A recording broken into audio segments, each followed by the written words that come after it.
আৰু ক্ৰমাৎ দুৰ্লভ হৈ পৰিছে মাখিয়তী গছ। নৱপ্ৰজন্মই পাহৰাৰ উপক্ৰম ঘটিছে মাখিয়তী। জামুগুৰি হাটৰ পাতালচুকৰ এজন ব্যক্তিয়ে বিশেষ পদক্ষেপ লোৱা পৰিলক্ষিত হৈছে। 100 জোপাৰো অধিক মাখিয়তী গছ সংৰক্ষণ কৰিছে লোকজনে। অৰুণ ভূঞা নামৰ লোকজনৰ এই বিশেষ পদক্ষেপ নৱপ্ৰজন্মক চিনাকি কৰাই দিয়াৰ উদ্দেশ্যে সংৰক্ষণ কৰিছে মাখিয়তী গছ।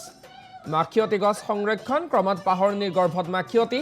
দীঘলতী মাখিয়তী অসমীয়াৰ সামাজিক জীৱনৰ সাংস্কৃতিক জীৱনৰ অতিকে চিনাকি আৰু গৰু বিহুৰ দিনাখন গৰুক জাক দিয়াৰ পাছত মাখিয়তী আৰু দীঘলতীৰে কোবোৱাৰ এক নিয়ম আছে।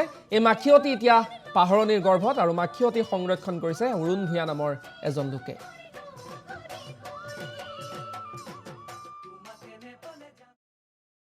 মানুহ আহিবই আৰু ওচৰৰ গাঁওবিলাকৰ পৰা আৰু আপোনালোকৰ নিউজ চেনেলে মানে বেছি প্ৰচাৰ কৰি দিছে। সেইকাৰণে আজিকালি ঢেৰ মানুহ আহে ৰাতিপুৱাই মাখিয়তী এঠাল দিয়ক, মাখিয়তী এঠাল দিয়ক, কাটি থাকিম, দি থাকিম আৰু নি থাকিব। এইটো কেনেকৈ ব্যৱহাৰ কৰে নি? এইটো আপোনাৰ গৰু আনি সন্ধিয়া যেতিয়া ঘৰলৈ আহিব ইয়াক মানে মুঠিতৰে কোবাই আনিব লাগে।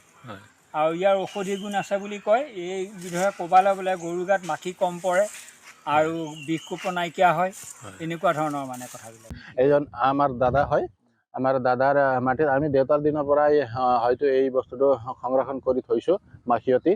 গতিকে আমি যিহেতু কৃষিভূমিত আমি যিহেতু ৰৈ আছোঁ, আমি গৰু পালন আৰু ছাগলী পালন এনেধৰণৰ কৰ্মত ৰতি আহিছোঁ। আৰু এই বস্তুটো তেওঁলোকৰ কাৰণে অতি ভাল। আৰু বিহুৰ দিনাখন ইয়াক এই বস্তুটি মাজনা মাৰি গৰুক কোবাই বা ঘৰলৈ লৈ অহা হয়। সবিশেষ আপোনাৰ NB নিউজ বা অন্য প্ৰতিদিন সকলো নিউজকে আমি ধন্যবাদ জনাইছোঁ। আৰু আজিও বিগত লোকসকল অন্য লোকসকল ইয়ালৈ আহি এই মাখিয়তী লৈ যায়। আমি তেওঁলোকক দি দিওঁ, এনেও দি দিওঁ, কিছুমান এনেই পইচাও দি দিয়ে। হ'লেও অক্সিজেন প্ৰভাইড কৰে ভালকৈ, সেই কথাটো আমি ইয়াৰ পৰাও গম পাওঁ। আৰু যিহেতু ইয়াক আমি সংৰক্ষণ কৰা হয়। আজিকালি বহুত কম দেখিবলৈ পোৱা যায়। আজিকালি হয়। আজিকালি মাটি বাৰী মানুহৰ কি সমস্যা হৈছে বা যথেষ্ট কম হোৱাৰ কাৰণে মানুহে এই বস্তুটো সংৰক্ষণ কৰি নিদিয়ে। আৰু ক্ৰমাৎ দুৰ্লভ হৈ পৰিছে মাখিয়তী গছ। নৱপ্ৰজন্মই পাহৰাৰ উপক্ৰম ঘটিছে মাখিয়তী। জামুগুৰি হাটৰ পাতালচুকৰ এজন ব্যক্তিয়ে বিশেষ পদক্ষেপ লোৱা পৰিলক্ষিত হৈছে। 100 জোপাৰো অধিক মাখিয়তী গছ সংৰক্ষণ কৰিছে লোকজনে। অৰুণ ভূঞা নামৰ লোকজনৰ এই বিশেষ পদক্ষেপ নৱপ্ৰজন্মক চিনাকি কৰাই দিয়াৰ উদ্দেশ্যে সংৰক্ষণ কৰিছে মাখিয়তী গছ। মাখিয়তী গছ সংৰক্ষণ ক্ৰমাৎ পাহৰণিৰ গৰ্ভত মাখিয়তী।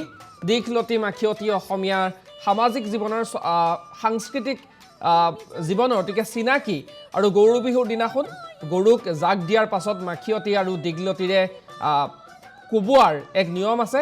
এই মাখিয়তী এতিয়া পাহৰণিৰ গৰ্ভত আৰু মাখিয়তী সংৰক্ষণ কৰিছে অৰুণ ভূঞা নামৰ এজন লোকে।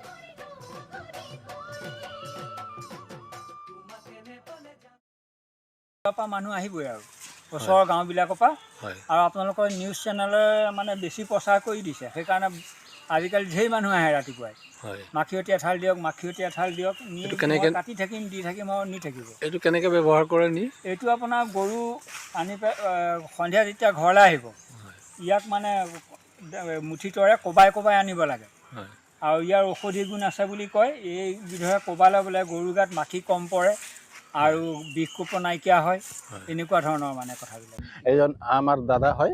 আমাৰ দাদাৰ মাটিত আমি দেউতাৰ দিনৰ পৰাই হয়তো এই বস্তুটো সংৰক্ষণ কৰি থৈছোঁ মাখিয়তী। গতিকে আমি যিহেতু কৃষিভূমিত আমি যিহেতু ৰৈ আছোঁ, আমি গৰু পালন আৰু ছাগলী পালন এনেধৰণৰ কৰ্মত ৰতি আহিছোঁ। আৰু এই বস্তুটো তেওঁলোকৰ কাৰণে অতি ভাল। আৰু বিহুৰ দিনাখন ইয়াক এই বস্তুটি মাজনা মাৰি গৰুক কোবাই বা ঘৰলৈ লৈ অহা হয়। সবিশেষ আপোনাৰ NB নিউজ বা অন্য প্ৰতিদিন সকলো নিউজকে আমি ধন্যবাদ জনাইছোঁ। আৰু আজিও বিগত লোকসকল অন্য লোকসকল ইয়ালৈ আহি এই মাখিয়তী লৈ যায়। আমি তেওঁলোকক দি দিওঁ, এনেও দি দিওঁ, কিছুমান এনেই পইচাও দি দিয়ে। হ'লেও অক্সিজেন প্ৰভাইড কৰে ভালকৈ, সেই কথাটো আমি ইয়াৰ পৰাও গম পাওঁ। আৰু যিহেতু ইয়াক আমি সংৰক্ষণ কৰা হয়। আজিকালি বহুত কম দেখিবলৈ পোৱা যায়। আজিকালি হয়।